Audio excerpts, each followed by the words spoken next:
All right, so I want to kind of give you my take on this whole Kamala Harris thing, and I just want to be real with you.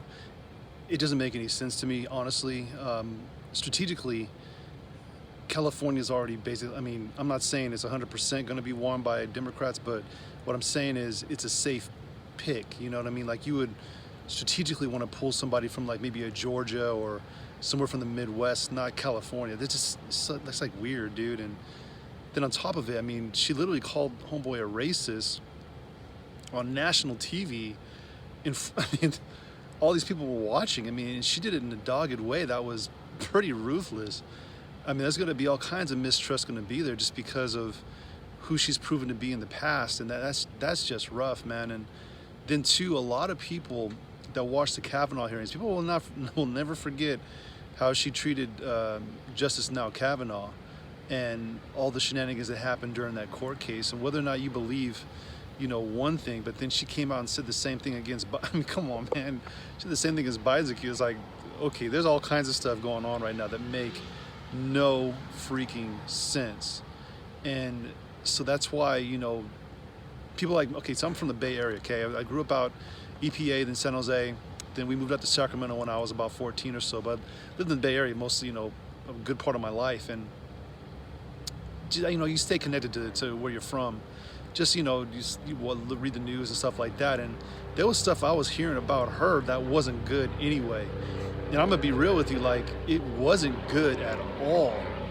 And how she was treating especially black dudes and folks on minor drugs, it just, I don't know, and so that's the reason why I think the way that I do, like, oh, what are the Democrats actually doing? I mean, honestly, they should have picked Tulsi Gabbard.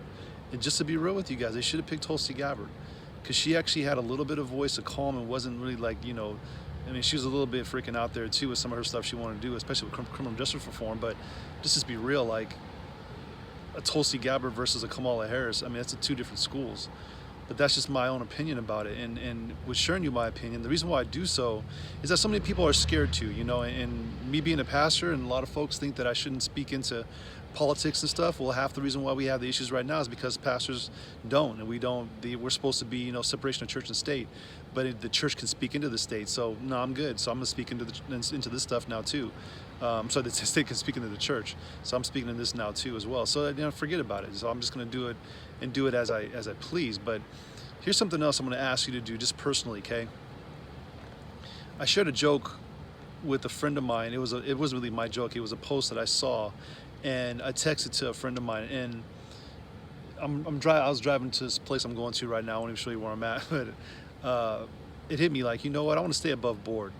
I want to stay above board, and I shouldn't have said I shouldn't have texted a copy of what I saw to a friend of mine, because it's just not above board.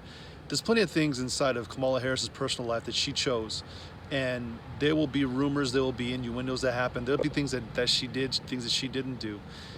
We can be different in that. And the reason why I'm saying that is that every single one of us has stuff in our past that we did in our personal lives that we probably don't want to be aired out. And to come at a woman like that in that way, I just don't want to be down for that, and I could be a better guy in that. So I shouldn't have done what I did.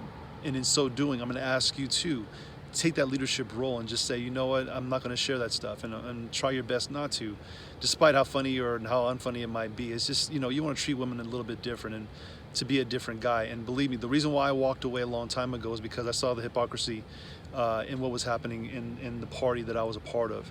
I walked away, I did. And now I'm finding my feet, and I'm doing so with my eyes wide open. I know that there's things in this that I'm still getting used to and getting to know, but I know where I came from, and I know what was happening behind closed doors in that party and how people were treating one another. But then I also know too that can be done with anybody, and I don't want to be that guy. And I'm asking you to take a step out of that, be above board, show a little bit more class, and just separate yourself in that, because we can do that. We can do that, especially as dudes, and some of you ladies as well too. Just be aware that there's stuff we shouldn't be posting and stuff about other people in that area. I mean, it's your choice if you want to do it, but I know I'm choosing not to, just because I can do better, and I think that we can all do better in that. So as you're sitting on the couch, you wonder what the hell just happened right now.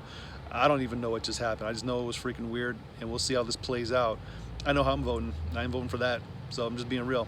But, you know, be safe, be good to yourself, and remember that the folks on the couch are watching this stuff and wondering, what the heck just happened, okay? Even the folks on the TV are probably like, what the heck just happened, all right? Be safe, be good to yourself. Take care.